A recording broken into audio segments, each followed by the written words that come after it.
மும்மொழி கொள்கையை பற்றி பேசுகிறாங்க. மொழியை கற்றுக்கிறதுலேயே உன் மொழியை செலவு பண்ணினா மிச்சத்தை எப்பயா கற்றுக்க வேண்டி? 240 மொழிகள் இருக்குது உலகத்தில், அத்தனையும் கற்றுக்குவியா? நான் நிறைய தடவை சொல்லியிருக்கிறேன். பெருன்னு ஒரு நாடு தென் அமெரிக்காவில், முழுக்க ஸ்பானிஷ் மொழி. மியாமிங்கிற ஃப்ளோரிடா மாகாணத்தில் இருக்கிற மியாமிங்கிற ஏர்போர்ட்டில் ஏறி பிளேனுக்குள்ளார உட்கார, பெருநாட்டு பிளேனில் உட்கார, அங்கேயே ஸ்பானிஷ் மொழி பேச ஆரம்பிச்சிட்டாங்க. அங்கேயே காலி. ஏரோஸ்பேஸ் கிட்ட காஃபி கேட்கறதுக்கு தெரியல எங்களுக்கு. அதுவா வந்து கரண்டியோட கொடுத்துச்சு. ஏர்போர்ட்டில் இறங்குறோம், கைகால் ஓடலை, யாருக்கும் இங்கிலீஷ் தெரியல. காஃபி குடிக்கணும், தண்ணி வேணும், நன்றின்னு சொல்லணும், அவன் மிஸ்டர்னு சொல்றதுக்கு என்ன சொல்லணும் ஒண்ணுமே புரியல. 3 நாள்ல எல்லாத்தையும் கத்துக்கிட்டோம். தேவைப்பட்டுச்சு. காஃபி பாலோட காஃபி வேணும், கஃபே கோலச்சே ஸ்பானிஷ். காஃபிக்கு பால் வேணாம், கஃபே ஓலே. முடிஞ்சு போச்சு. மிஸ்டர் கிடையாது, சினர். மிஸ் கிடையாது, சினோரிட்டா. Thank you, gracious, Aqua, water. 5 கத்துக்கிட்டோங்க. அதுக்காக நான் 40 வயசுல தென் அமெரிக்கா போவேன்னு சொல்லி பள்ளிக்கூடத்தில் எனக்கு இந்திய ஸ்பானிஷ் சொல்லி கொடுப்பியா நீ? என்னையா மும்மொழி கொள்கை? அறிவு கட்டத்தனமா இல்லை? இதை படிக்கலான்னா எனக்கு காசு கொடுக்க மாட்டானா? யாரையா நீ சொல்றதுக்கு? ஏன் காசை எடுத்துக்கிட்டு நீ கொடுக்க மாட்டியா? யாரப்போ விட்டு காசு? அந்த அந்த அந்த அமைச்சருக்கு நான் நன்றி சொல்லுகிறேன். தூங்கி கிடந்த தமிழினத்தை தட்டி எழுப்பி விட்டா நீ. நன்றி, தேங்க்யூ. பேசு, நீ பேசினா தான் நான் வருவேன். நீ பேசத்தான் நான் எகிருவேன், குதிப்பேன், பாய்வேன். இவர்களோட எல்லாம் உட்காரத்துக்கான தகுதி எனக்கு இருக்கானே தெரியல. எல்லாம் பெரிய பெரிய ஆளுங்க. உள்ள சொல்ல இல்லை. நக்கீரன் கோபால் என்னை கழுத்தறுத்திருக்காரு, காலை வாரி விட்டுருக்காரு, தூக்கி விட்டுருக்காரு. அவருடைய என்ன பண்ணாருன்னா, ராஜீவ்காந்தி கொலையில் நான் சம்பந்தப்பட்டிருக்கேன்னு எழுதினார். அது மாதிரி போட்டார். ஏன்னா பிரபாகரனுக்கு எனக்கு இருந்த நெருங்கிய தொடர்பு அவருக்கு தெரியும். அதன் மூலமாக எனக்கு அந்த ராஜீவ்காந்தி கொலையில் தொடர்பு இருந்தது. ராஜீவ்காந்தி கொலையில் ராஜாராமுக்கு தொடர்புன்னு போய் அட்டைப்பட கட்டுரை உள்ள பார்த்தா என்னை பற்றி எழுதியிருக்கு. நான் அடையாளம் தெரியாத ஆள். நான் என்ன அப்புறம் அவர்கிட்ட கேட்டேன், கோபால் சார்கிட்ட கேட்டேன், என்ன கேட்டேன், உன்னையும் தூக்கி விட்டு விடு அப்படின்னாரு. அது சரி, ரைட்டு. அப்புறம் வீரப்படை சந்திச்சதில் அவரும் ஒருத்தர், அவருக்கு முன்னாடியே சந்தித்தவன் நான். அதை அவர் எழுதலை. அதெல்லாம் இருந்தது ஒரு பக்கம். இது மாதிரி ஏடாகூடமான ஒரு டாக்டர் தொழில் சம்பந்தம் இல்லாத ஏடாகூடமான விஷயத்திலாம் மாட்டிட்டு முடித்தவன் நான். அதுக்கெல்லாம் கொஞ்சம் விளம்பரம் கொடுத்தவர். இப்போ கோபால் எதனால் சொன்னேன்னாக்கா, உங்கள் கூட இருக்கிறதுக்கு நாங்கள் கொடுத்து வச்சுருக்கோன்னு எனக்கு ஒரு கமெண்ட் அடித்தார். அதுக்காக தான் இந்த பதிலை சொன்னேன். அப்புறம் பிரியன் சார் கூட நான் நிறைய விவாத மேடைகளில் கலந்துக்கிட்டு இருக்கேன். அற்புதமாக பேசுவார். பல சமயங்களில் பார்த்தாக்கா நானும் ஒரே கருத்தை தான் பேசுவோம். ஏறத்தாழ ஒரே கருத்தை தான் பேசும். இன்றைக்கி மேடையில் இவ்வளோ பிரமாதம் முழங்குவார் நான் எதிர்பார்க்கல. ஹிந்துராம் அவர்களை பற்றி நான் சொன்னாக்கா அது பூக்கடைக்கு விளம்பரம் தேடுற கதை தான். அகில இந்திய பத்திரிகை என்று தென்னாட்டிலிருந்து வருகின்ற ஒரே ஒரு பத்திரிகை அகில இந்திய அங்கீகாரம் பெற்றிருக்கிறது என்றால் அது இந்து பத்திரிகை மட்டும்தான். ராம்தான் அவர் அந்த பத்திரிகையினுடைய ஒரு மாதிரியான முன்பக்கம் முதல் பேஜ் விளம்பரத்தில் போட்டுக்கிட்டு இருந்தாங்க. இவர் ஆசிரியர் ஆகிற வரையிலும் ஃபர்ஸ்ட் பேஜ் கிளாசிஃபைடு அட்வர்டைஸ்மெண்ட்ஸ். அதை எடுத்துட்டு முதல் பக்கத்திலேயே செய்திகளை கொண்டு வந்து ஒரு புது உருவம் கொடுத்து ஒரு வேறுபட்ட பார்வைகளை கொடுத்தவர். இன்னும் சொல்லப்போனால் அந்த போஃபார் செய்தோ சார், அது எந்த ஒரு ஊழலில் பெருசாக இது பண்ணீங்க? ஒன்றிய அரசை போட்டு போஃபார் இதை போட்டு பிச்சு எடுத்தார். ஆளுங்கட்சிக்கு ஆதரவான ஒரு பத்திரிகையை நினச்சிக்கிட்டு இருந்த ஒரு காலத்தில் அதனுடைய போக்கையே மாற்றி அது ஒரு புரட்சிகரமான பத்திரிகை அப்படிங்கிறத மாற்றி அந்த செய்திக்கே ஒரு புது உருவம் கொடுத்த அவருக்கு பக்கத்தில் உட்கார்ற தகுதி எனக்கெல்லாம் இருக்கான்னு எனக்கு தெரியல. இருந்தாலும் இங்கே பேச வந்த விஷயம் இன்னைக்கு இருக்கிற ஆட்சி எப்படி நடக்குதுங்கிறதுக்கு, ஆட்சி எவ்வளோ பிரமாதம் நடக்குதுங்கிறதுக்கு நம்ம இப்போ நான் வழியில் வந்துக்கிட்டு இருக்கேன். அந்த ரோட்டில் ராஜ்பவன் பக்கத்தில் திரும்பினேன். ரோடெல்லாம் ஜெகஜோதியாக லைட் எரியுது. எங்கே பார்த்தாலும் தோரணம் கட்டி இருக்குது. எங்கே பார்த்தாலும் மக்கள் சாரியாக வந்துக்கிட்டு இருக்காங்க. இதை விட என்ன வேணும்? இதுதான் வளர்ச்சி. இவ்வளோ பேர் வெளியில் உட்காந்துருக்கிறாங்க, கூட்டத்தை கேட்கறதுக்கு வந்திருக்கிறாங்க. இவ்வளோ இந்த புகழ்ச்சியை நாங்கள் சொல்லி தான் அவங்களுக்கு தெரியுமா? இருந்தாலும் கேட்கணும். நம்முடைய தலைவர் புகழை பேசுறதுக்கு 2 பேர் வர்றானுங்க, கேட்டு பார்ப்போம். இவ்வளோ பேர் வர்றாங்கன்னா அதுதான் வெற்றி. அவர் கருணாநிதி சொன்னார், ராஜாக்கள் எல்லாம் புகழ்ந்து பேசுகிறார்கள். ராஜாக்கள்லாம் சக்கரவர்த்திக்கு கப்பம் கட்டுறவங்க தான். சக்கரவர்த்தி ஸ்டாலின் நாங்கள் கப்பம் கட்டுறோம். அது என்ன தப்பு இருக்குது? ஸ்டாலின் பேர் சொல்றதுக்காக கோச்சிக்காதீங்க. அவருக்கு ஏன் அந்த பேர் வச்சாங்க தெரியுமா? தலைவர் கலைஞர் அவருடைய முதல் மகனுக்கு அழகிரி என்று பெயர் வைத்தார். அழகிரி அவருடைய அரசியல் ஆசான். பட்டுக்கோட்டை அழகிரியுடைய ஆலோசனையை கேட்டுத்தான் தலைவர் கலைஞர் அவர்கள் திமுகவினுடைய பெருசாக இணைத்து கொண்டு அவருடைய வழியிலே தான் அவர் சென்றார். அவர் ஞாபகார்த்தமாக தன்னுடைய மூத்த மகனுக்கு அழகிரி என்று பெயர் வைத்தார். தலைவர் கலைஞர் அவர்களுக்கு கம்யூனிசத்தின் மேல் இருந்த ஆளா காதலும் தீரா பற்றும் காரணமாக அன்றைக்கு இரும்பு மனிதன் என்று போற்றப்பட்டு பெரிய ரஷ்யாவினுடைய சர்வாதிகாரியாக விளங்கி அமெரிக்காவே ஆட்டங்காண வைத்த ஸ்டாலினுடைய பெயரை தன்னுடைய இரண்டாவது மகனுக்கு வைத்தார். கடைசியாக தமிழ் மீது இருக்கின்ற தன்னுடைய பற்றை காட்டுவதற்காக தமிழ் அரசு என்று தன்னுடைய கடைசி மகனை பெயர் வைத்தார்.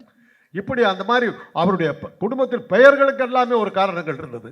அந்த வழியிலே இரும்பு மனிதர் என்று சொன்ன என்ற பெயரை கொண்ட தன்னுடைய இரண்டாவது மகனை அவர் வாரிசாக நியமித்த போது எங்களுக்கெல்லாம் ஆச்சரியமா இருந்தது. முதல்வர் அவர்களை நான் பள்ளி பருவத்திலிருந்து எனக்கு தெரியும்.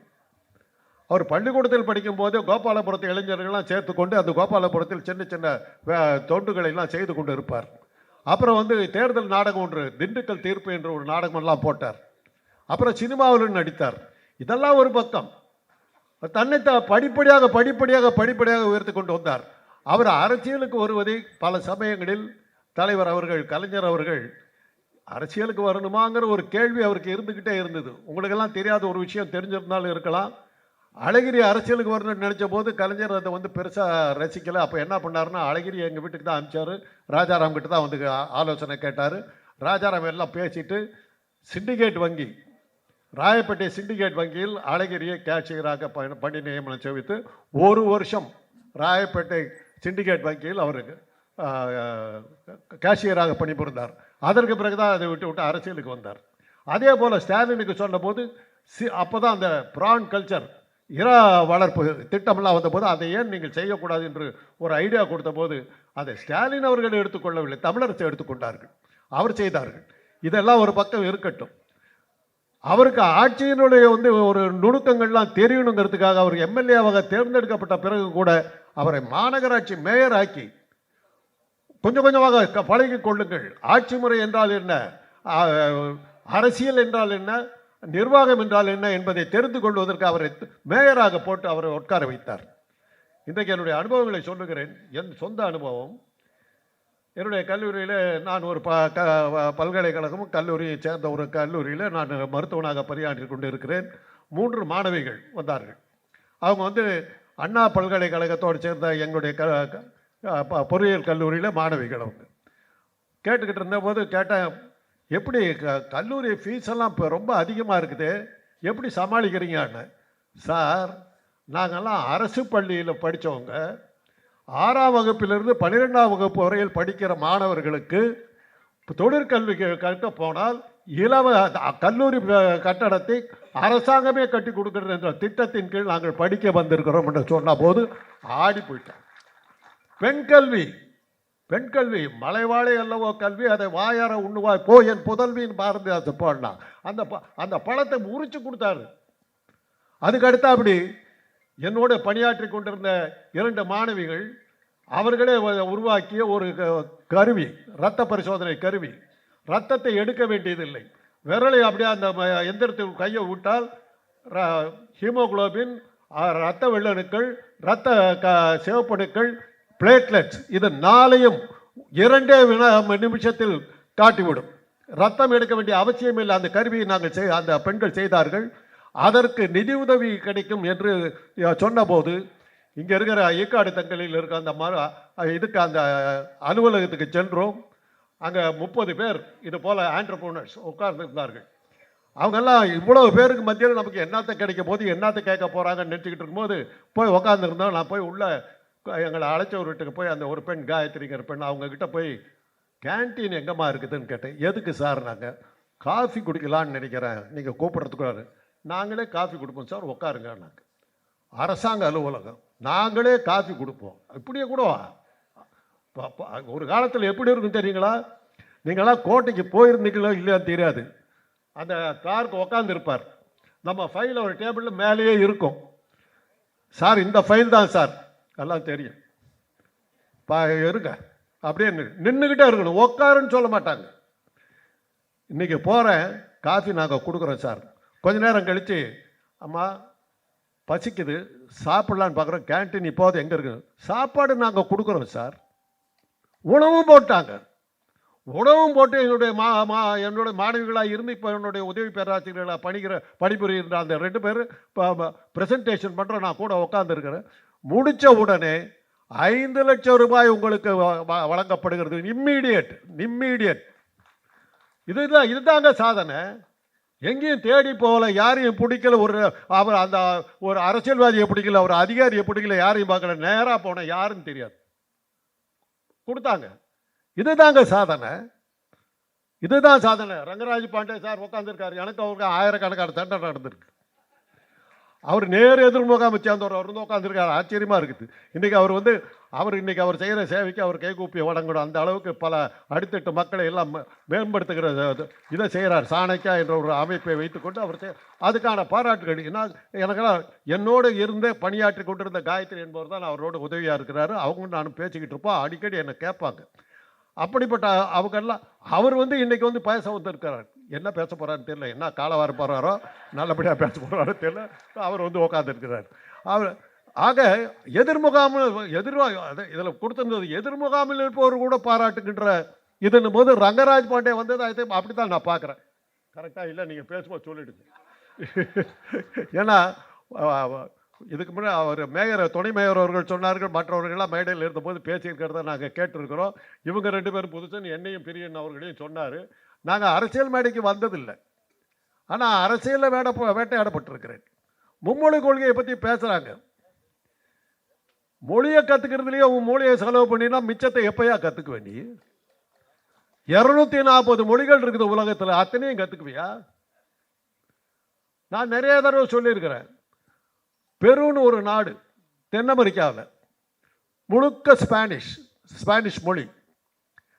மியாமிங்கிற ஃப்ளாரிடா மாகாணத்தில் இருக்கிற மியாமிங்கிற ஏர்போர்ட்டில் ஏறி பிளேனுக்குள்ளார உட்கார, பெருநாட்டு பிளேனில் உட்கார்ற, அங்கேயே ஸ்பானிஷ் மொழி பேச ஆரம்பிச்சிட்டாங்க. அங்கேயே காலி.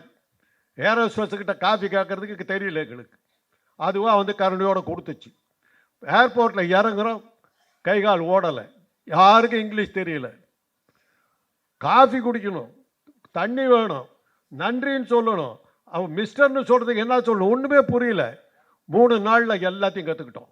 தேவைப்பட்டுச்சு.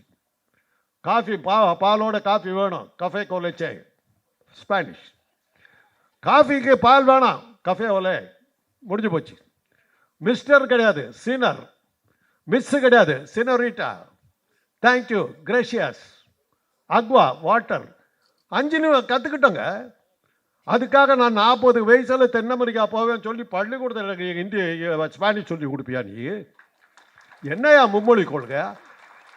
அறிவு கட்டத்தனமா இல்லை? இதை படிக்கலன்னா எனக்கு காசு கொடுக்க மாட்டானா? யாரையா நீ சொல்கிறதுக்கு? ஏன் காசை எடுத்துக்கிட்டு நீ கொடுக்க மாட்டியா? யார் அப்போ வீட்டு காசு? அந்த அந்த அந்த அமைச்சருக்கு நான் நன்றி சொல்லுகிறேன். தூங்கி கிடந்த தமிழினத்தை தட்டி எழுப்பி விட்டா நீ. நன்றி, தேங்க்யூ. பேசு, நீ பேசினா தான் நான் வருவேன். நீ பேசத்தான் நான் எகிருவேன், குதிப்பேன், பாய்வேன். எனக்கெல்லாம் ஒரு வருத்தம் இருந்தது. என்னடா 65 வந்து அது 8ஆம் கிளாஸுங்கிறாரு, நான் மருத்துவக் கல்லூரி மாணவன். எனக்கு அரசியலுக்கு சம்பந்தமே இல்லை. எப்படி தளபதி அவர்கள் கட்டாயப்படுத்தப்பட்டு அரசியலுக்கு கொண்டு போய் விட்டார்களோ அதே நிலைமை தான் எனக்கு. என்னுடைய அண்ணன் ராஜாராம் வந்து அப்போ நாடாளுமன்ற உறுப்பினர். இந்திய எதிர்ப்பு போராட்டத்தின் பின்னணியில் நான் இருப்பதாக நினைத்து கொண்டு அன்றைக்கு இருந்த காங்கிரஸ் அரசாங்க என்னை போட்டு வேட்டையாடுது. எனக்கு ஒன்றுமே தெரியாது. ஐயா, சத்தியமாக எனக்கு ஒன்றும் தெரியாது. நான் அரசியலுக்கு சம்மந்தம் இல்லை, நான் படிச்சுக்கிட்டு இருக்கேன். ஹாஸ்டலில், ஸ்டான்லி ஹாஸ்டலில் உள்ளே வந்து என்ஆர் கிருஷ்ணன் ஒருத்தர் இன்னைக்கு பொள்ளாச்சியில் பெரிய டாக்டராக இருக்கார். அவரையும் என்னையும் கூட்டிகிட்டு போய் நிற்க வச்சுக்கிட்டாங்க. ஒரு அறை இன்னைக்கு வந்து தலை சுற்றிக்கிட்டு இருக்குது அந்த அடி. அப்பேற்பட்ட ஒரு அறை.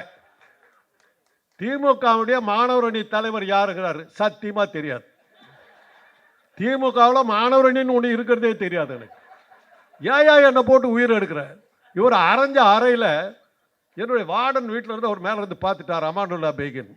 அவர் இறங்கி வந்துட்டார். போலீஸை பார்த்தார்.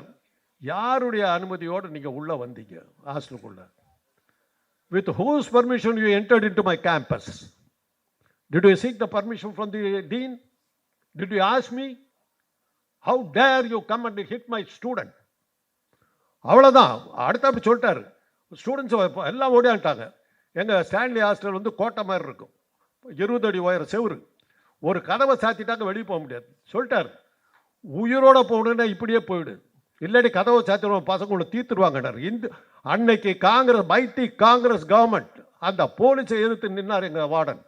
அதுக்கு பிறகு என்னாச்சுன்னா, இந்திய எதிர்ப்பு போராட்டத்தில் மற்றவங்களுக்கெல்லாம் போலீஸு, ஸ்டான்லி மருத்துவக் கல்லூரி, கீழ்பாக் மருத்துவக் கல்லூரி, மதுரை மருத்துவக் கல்லூரிக்கெல்லாம் இராணுவம். அதை தான் சொல்லுவாங்க, அவர்கள் இராணுவத்தையே சந்தித்தவர்கள். நான் அன்றைக்கி தான் முதல் முறையாக ஒரு இது அந்த AK-47 போட்டிருக்க இதெல்லாம் முதல் முறையாக பார்த்தது, அப்போ தான் பார்த்தேன். ஆக இந்த மாதிரியான போராட்டங்கள் நடத்தும். அந்த போராட்டத்தை எல்லாம், அந்த உணர்வுகளை எல்லாம் உங்களுக்கு நாங்கள் தூண்டி விடாமல் மறந்து விட்டோமோ என்ற ஒரு பயம் இருந்தது. நாம் சரியான முறையில் நம்முடைய இளைஞர்கள் வழிகாட்ட தவறி விட்டோமா என்ற ஒரு அச்சயமா, ஒரு பயமே இருந்தது. நன்றி அந்த ஒன்றிய அமைச்சருக்கு. தட்டி எழுப்பினையா நீ. அதுக்கு மேலே நம்ம ஊரில் ஒரு காமெடி பீஸ் இருக்குது. பெட்ரோல் வெடி கொண்டு வந்து வியாபாரம் பண்ணிச்சு, சரியா போகல. அப்புறம் முழங்கால் தண்ணியில் வந்து ஒரு போட்டு ஒன்று ஓட்டு இதை பாருங்களா அப்படின்னுச்சு, அதுவும் ஓடலை. அப்புறம் வந்து பஞ்சால செஞ்ச ஒரு சவுக்கு எடுத்துக்கிட்டு ஓங்கி ஓங்கி அடிச்சுக்கிச்சு, அதுவும் ஓடலை. அப்புறம் இப்போ வந்து என்ன சொல்லிச்சு, அறிவாலயத்தில் இருக்கும் செங்கல் எல்லாம் எடுத்து நான் ரிப்பேர் பண்ணி கொடுக்குறேன்னு செங்கல் வியாபாரத்துக்கு வந்திருக்கு, ஓடலை. இது மாதிரி காமெடி பீஸுகள் எல்லாம் எதிர்கட்சியாக வச்சுக்கிட்டு இருக்கும்போது நம்ம எப்படி ஆட்சி பண்ணுறது? இந்த இடத்துல நான் வந்து ஒரு இதான் சொல்கிறேன், எல்லா இதுலேயும் இப்போ யூடியூப்பில் சொன்னது தான், எதிர்கட்சி இல்லைன்னா ஆளுங்கட்சி சரியாக இருக்காது. அதனால் தளபதி அவர்கள் ஒரு நல்ல எதிர்கட்சியை உருவாக்குறதுக்கு அவர் முயற்சிக்கணும். இது எதனால் சொல்கிறேன்னா, நேரு அவர்கள் ஆட்சியில் இருந்தபோது எதிர்கட்சியே அது இந்தியாவில் இல்லை. அவரே ராஜாஜி அவர்களை கூப்பிட்டு, எதிர்கட்சி இல்லைன்னா நான் எந்த ரூட்டில் போயிட்டுருக்கேன், சரியாக போயிட்டுருக்கேன், தப்பாக போயிட்டுருக்கேன்னாங்கிறது எனக்கு தெரியாமல் போயிடும். ஒரு எதிர்கட்சியை உருவாக்குகின்ற போது தான் ராஜாஜி வந்து நேருடைய பேச்சை கேட்டுக்கிட்டு சுதந்திர கட்சியை ஆரம்பித்தார். அதுதான் பல்வேறு பரிணாமங்களை இது பண்ணிக்கிட்டு போய் பாஜக கிஜாகவெல்லாம் மாறி வந்துக்கிட்டு இருக்குது. இன்றைக்கி பார்த்தா எதிர்கட்சியை காணோம். இதுக்கு முன்னாடி ஒரு அம்மா சொல்லிச்சு, கண்ணு கட்டினவர்களும் எதிர்கட்சியே காணோன்னுச்சு. இன்னைக்கு நடக்குதுயா, பேச வர்ற ஐயா, உன் பேச்ச கேட்ட சிரிப்பு வருது. பள்ளிக்கூடத்து பையன் சிரிக்கிறான், பிஸ்கட் கொடுக்குற, தேவையா உனக்கு? புள்ள பிடிக்கிறோன்னு ஆட்டம். மும்மொழி கொள்கை, எதுக்கு மும்மொழி கொள்கை? எதுக்காக வந்து நீட் தேர்வு? நான் படிக்கல MBBS, நான் டாக்டர் கெட்டு போயிட்டேனா? பிச்சை எடுக்கிறேன்னா? எனக்கு வைத்தியம் தெரியலையா? உலக சுகாதார கழகம் WHO இந்திய பிரதிநிதியாக போனது எய்ட்ஸுக்காக, உலக வங்கியினுடைய இந்திய நாட்டினுடைய பிரதிநிதியாக போனவன் நான் அமெரிக்காவுக்கு. அமெரிக்க அரசாங்கனுடைய உதவி பணத்தோடு சியாட்டில் வந்து வாஷிங்டன் யூனிவர்சிட்டியில் போய் மேற்படிப்பு படித்தவன் நான். அமெரிக்க அரசாங்கத்தினுடைய இது ஸ்காலர்ஷிப், இந்திய அரசாங்கம் இல்லை. நீட் தேர்வாக படித்து பாஸ் பண்ண நான் MBBS. நீட் தேர்வுனா என்னன்னு தெரியாது. +2 வாங்கின மார்க்கை நீ கேவலப்படுத்துகிற.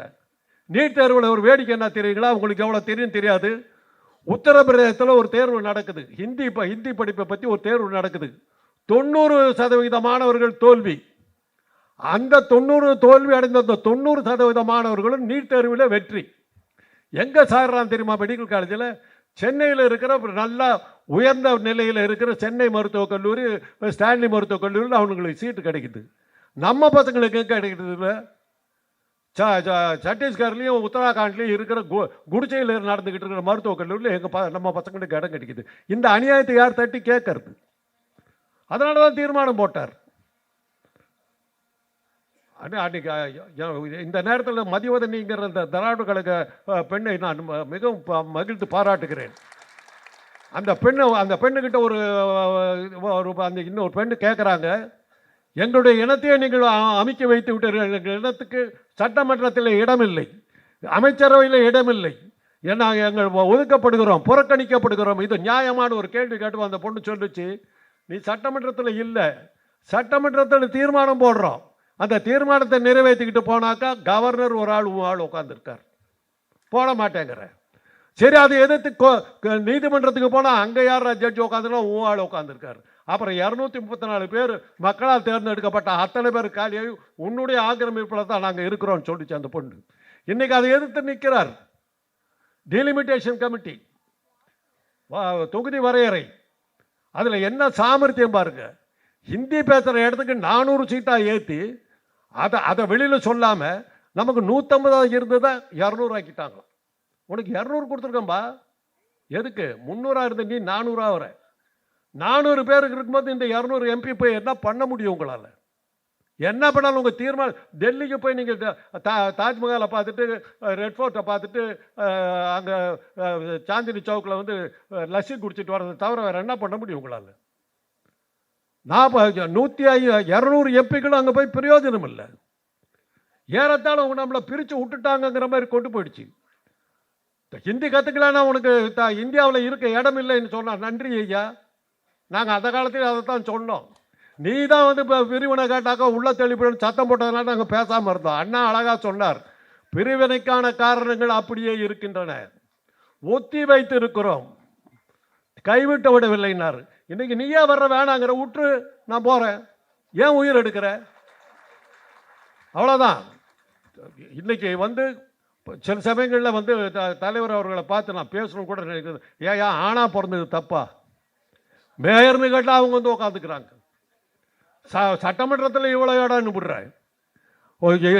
மாதம் 1000 ரூபா அவங்களுக்கு கொடுத்துட்றீங்க, படிக்கிறதுக்கு உதவி பண்ணுறீங்க, வேலை தேடுறதுக்கு உதவி பண்ணுறீங்க. நான் ஆம்பளையாக பிறந்து நான் என்ன தான் பண்ணுறது? எங்கே போனாலும் பஸ்ஸில் ஏற முடியல, பஸ்ஸில் ஆம்பளைக்கு பஸ் இல்லை. இதெல்லாம் வந்து அமைச்சர் அவர்கள் மா சுப்பிரமணியம் அவர்கள் சொல்லணும். ஆண்களையும் கொஞ்சம் பாதுகாத்துங்க, எங்களையும் கொஞ்சம் பாருங்க, பாவமாக இருக்கிறோம். தயவுசெய்து இங்கே இருக்கிற தாய்மார்கள் தயவுசெய்து கோச்சிக்காதீங்க, எங்களுக்கு ஏதாவது ஒரு வழி கொடுங்க. இன்றைக்கி நாங்கள் தடுமாறுறோம். ஆனால் பிறந்ததுக்கு நினச்சி அழுகுறோம். இப்படி பண்ணி விட்டீங்க அப்படின்னு. ஏறத்தாழ வந்து இன்னைக்கு வந்து பெண்கள் எப்படி வர்றாங்கன்னாக்கா, பெண் பார்க்க போயிட்டு இருந்தோம், இப்போ மாப்பிள்ளை பார்க்க வர்றாங்க. என்ன அது ஒன்றும் தேராது போல் இருக்க, வா போய் லெட்டர் போடுறோம். யார் பொண்ணு வீட்டில் என்ன ஆச்சு? என் காலத்துலேயும் இத்தனை வருஷம் உயிரோடு இருக்கணுமா இப்போ நினச்சி வருத்தப்பட்டு இன்னும் மோசமாக போகிறதுக்கு மாதிரி போய் சேர்ந்துடணும் பயமாக இருக்குது. ஆக இதையெல்லாம் மனசில் வச்சுக்கணும். பெண்கள் இது எதுக்காக சொன்னேன்னா, புதுசாக ஒருத்தர் கட்சி ஆரம்பிச்சு இன்னும் உள்ளே வரல, ப்ரீகேஜியில் இருக்கிறாரு. பெண்களுக்கு பாதுகாப்பு இல்லையா? ஆனால் பாவி பிளேனில் யாரையோ கூட்டிகிட்டு போன நீ எல்லாம் வந்து பேசுறதா? என்னையா இது? உனக்கும் அரசியலுக்கு என்ன சம்பந்தம்? உங்க கஷ்டம் எனக்கு புரியுது. நீ மாட்டிக்கிட்ட ஒரு படத்துக்கு 150 சொல்லிவிட்டா பிடிச்சி விட்டா அமலாக்கத்துறை வீட்டுக்கு வந்துருச்சு. நீ என்ன பண்ணுவ? உன்னை கட்டாயப்படுத்தி உள்ளே கூப்பிடுறாங்க. மொத்தமே 4 கூட்டம் தான் போட்டிருக்க. அதுக்குள்ளார பேசுறதுன்னா திமுக அழிந்து விடுமா? திமுகவுக்கு மிரட்டல் உண்டா? ஒன்றுமில்லைங்க. இன்றைக்கி சட்டமன்ற எதிர்கட்சி தலைவராக இருக்கிற பழனிசாமி கேட்டார், மழை வெள்ளத்தில் சாலைகள் எந்த அளவில் இருக்கின்றன என்பதை தெரிவதற்கு வெள்ளை அறிக்கை வெளியிட வேண்டும்னாரு. உதயநிதி அவர்கள் அழகாக சொன்னார், ரோட்டில் போய் பாரு, தண்ணி நிற்கலை, முடிஞ்சு போச்சு. வீராவேசமாக முழங்கினார், அப்படியே சுருண்டு போயிட்டு அவ்வளோதான், முடிஞ்சு போச்சு. ஒரே வார்த்தை. கலைஞர் அழகாக எழுதியிருக்காருங்க, பேசி தோற்றவர்கள் ஏசி தீர்க்கிறார்கள். வாய்ப்பு கொடுத்ததுக்கு நன்றி, வணக்கம்.